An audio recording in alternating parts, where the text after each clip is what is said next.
Mont Drive is still closed from the last round of bad weather that came through here in December. There was a landslide here and crews have been working to reopen this road, but this week's weather certainly is not helping. And now there are other roads throughout the region which are closed because of more landslides. Rain drenched western Washington, leaving communities underwater, roads blocked, and rivers swollen. In Grays Harbor County, 3 landslides closed roads. This one on Basic Boulevard in Aberdeen started in December and only got worse with more rain. Repairs could take months. 2 other slides closed parts of State Route 109.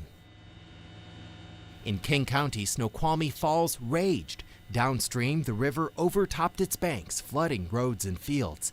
The waters are receding, but expect road closures through the night and possibly into Wednesday morning. We have significant flooding every year, but usually it doesn't close this road. It's always a concern weather out here. Everybody watches a lot, and we have a number of roads that go underneath water, but this is not generally one of them.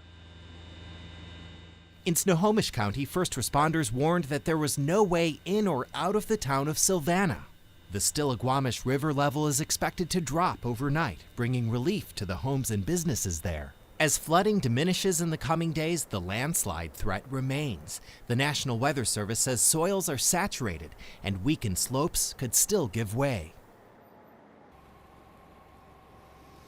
And some schools are starting late tomorrow. The Taholah Public School District on the Olympic Peninsula is on a 2-hour delay. And if you're planning to travel throughout any of the regions where there may be flooded roads tomorrow morning, make sure you get up a little bit early. Check the traffic reports, because although the water's going down, there still could be some closures like this one. Live in Des Moines, Ted Land, King 5 News.